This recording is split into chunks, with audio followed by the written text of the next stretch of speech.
just to talk about some fundamental basics and principles about information security. There is a well-known methodology, terminology with regards to information security. Confidentiality, integrity, availability, accountability, and auditability. However, there's only one single risk and threat across these 5 areas, and that's passwords. So if I have a valid password, or your password, I can breach the confidentiality.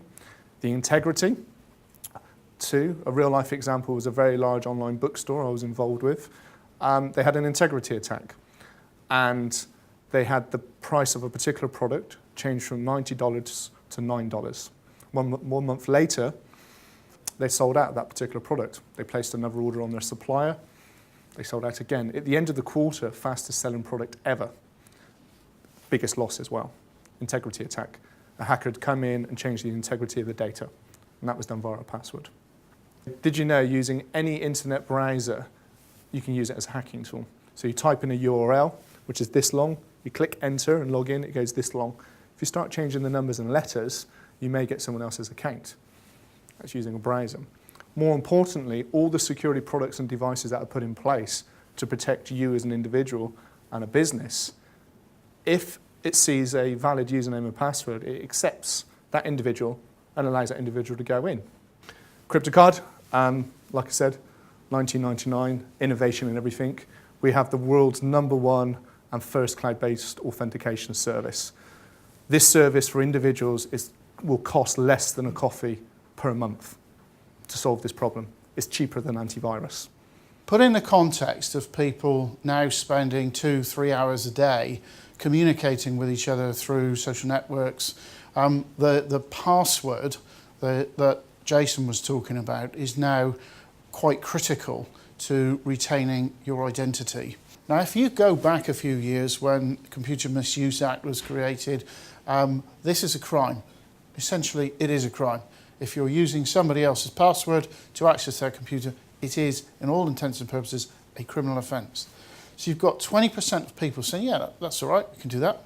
If you had 20% of people saying it's perfectly all right to steal from cars, or to burgle people's houses, or to mug people, I think we'd be absolutely horrified. When I first started with Get Safe Online, we were talking about protecting yourself, protecting your PC, protecting your business.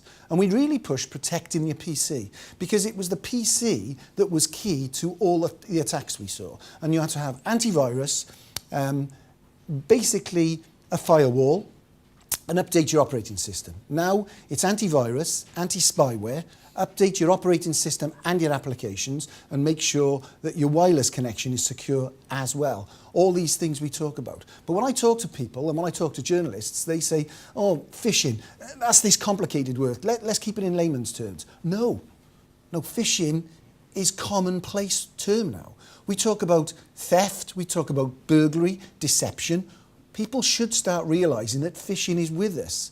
All the things that we've heard, yes, there's an awful lot that we've got to do in relation to two-factor authentication, but understanding passwords is one thing. And people complain to me about, yeah, we've got to have so many passwords. And I say to them, how many keys have you got? You've got different keys for different things that you do in life. Your main front door's got a big 5-lever mortise lock. The shed in the back garden has got a very small, simple lock which you can pull off with a piece of wood, really.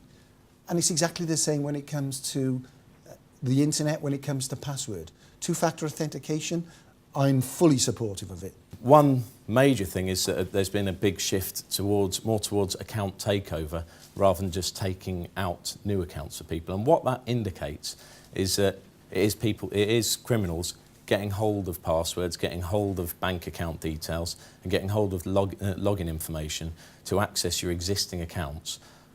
Rather than just trying to take out whole new credit accounts. Tracing the data theft back, as I said, in most cases is pretty impossible because where you get to find out that you've been a victim is when you see the payment taken out of your account or when you get the letter through from the collections agency.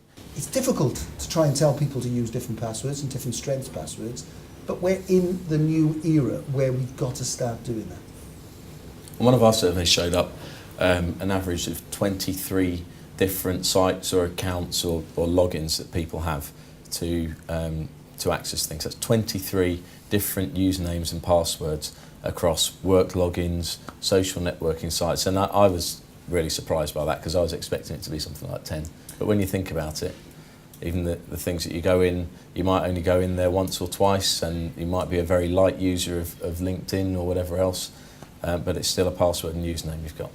Two-factor authentication, it's not new. It's been around for 20 years. The new thing is that it's accessible to everyone now, and it's not going to cost you hundreds of pounds per year per individual. It will cost less than a coffee, and it is becoming consumer-based as well.